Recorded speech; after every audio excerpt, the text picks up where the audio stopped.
Para sosial entrepreneur di seluruh penjuru tanah air, salam perubahan untuk sukses luar biasa.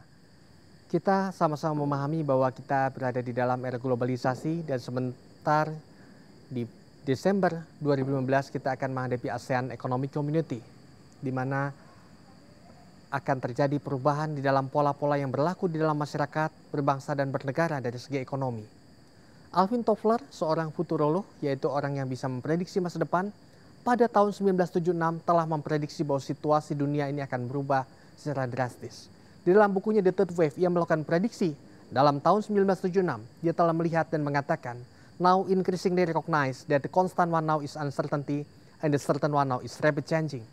Dan dia juga mengatakan lanjut bahwa the relative stability and predictability of business are being replaced by uncertainty, complexity, and rapid change, and intense global competition, rapidly changing in technology, economic fluctuation, shifting demography, and other dynamic conditions require us to be adaptive and swift.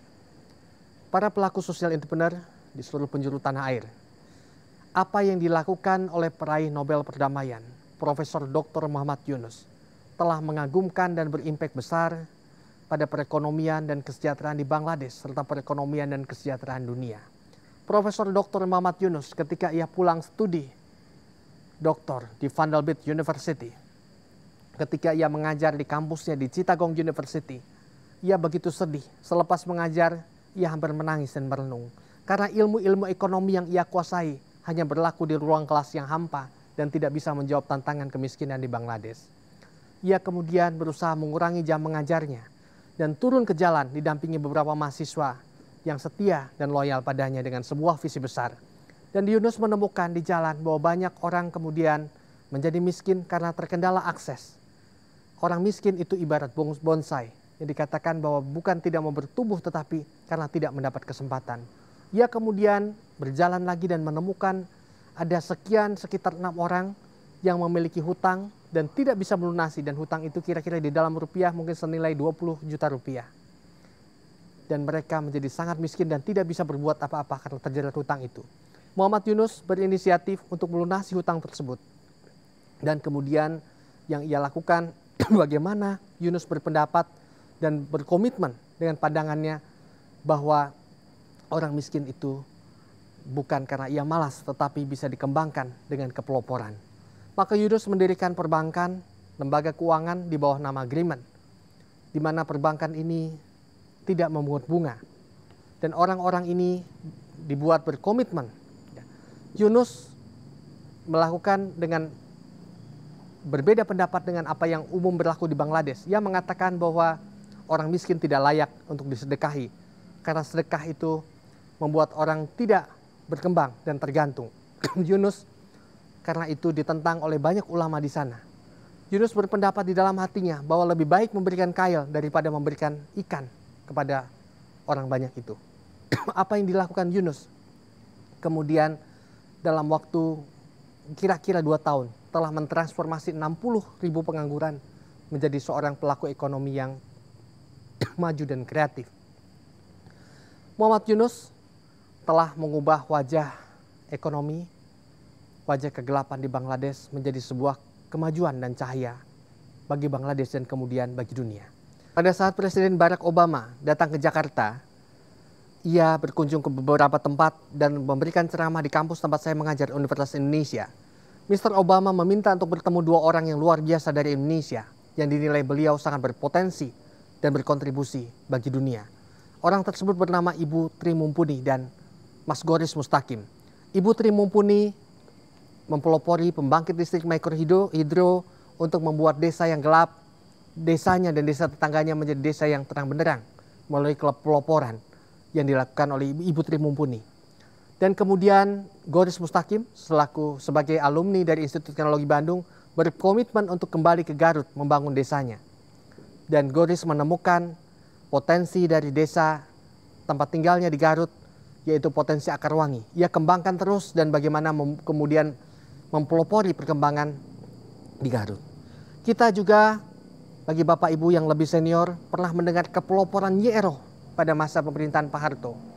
Ia yang begitu giat mencangkul bukit-bukit waktu demi waktu bertahun-tahun untuk membuat saluran air yang ia banyak ditertawakan begitu banyak orang, dan kemudian ketika saatnya tiba, muncul aliran air yang sangat bermanfaat bagi masyarakat desanya.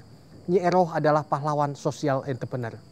Apa yang dilakukan oleh seorang rekan saya bernama Pak Suhaimi di desa Koto Masjid, Kabupaten Kampar, di Provinsi Riau, menjadikan desa miskin menjadi desa wirausaha dengan desa ikan patin. Seorang Suhaimi yang mantan penyuluh perikanan, kemudian keluar dari tugasnya dan bervisi bahwa desa itu perlu menjadi desa maju dengan desa wirausaha. Ia juga berpendapat bahwa desa Koto Masjid, Kabupaten Kampar ini tidak boleh kaya sebagian. Ia ajarkan dan ajak libatkan semua komponen di situ untuk mendirikan kolam ikan patin dengan bibit yang unggul. Dan saat ini bisa terlihat hasilnya rumah-rumah mewah, di mana ada satu slogan, satu rumah, satu ikan patin, dan satu rumah, satu mobil. Dan saya lihat bukan satu rumah tetapi dua rumah. Satu rumah miskin sebelum berwirausaha, satu rumah setelah kaya berwirausaha. Itu adalah berkat kepeloporan social entrepreneurship. Saudara sekalian, Presiden Republik Indonesia pada tanggal 3 Maret tahun 2011 mencanangkan gerakan kewirausahaan nasional.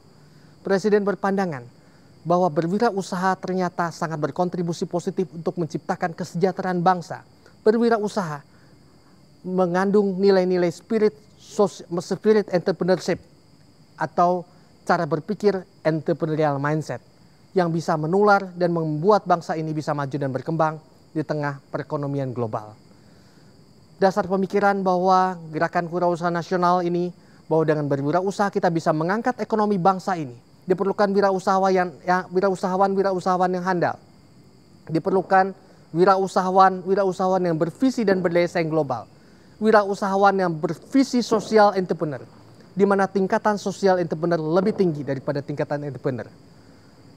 Dalam kandungan ini tercermin pandangan bahwa kita boleh memperoleh profit atau keuntungan melalui benefit atau kemanfaatan yang kita ciptakan. Saudara para pelaku social entrepreneur, yakin usaha sampai, the beauty belongs to those who believe in the beauty of their dreams. Masa depan itu milik mereka yang percaya pada keindahan cita-citanya, keindahan harapan-harapannya, dan keindahan mimpi-mimpinya. There is a light at the end of the tunnel. Salam Social Entrepreneurship Nasional. Saya Roy Darmawan, Ketua Pokja Pemberdayaan Wirausaha Nasional Kementerian Perekonomian Republik Indonesia, merangkap Ketua Tim Social Entrepreneurship Kementerian Koordinator Perekonomian Republik Indonesia. Salam sukses dan salam perubahan untuk sukses luar biasa.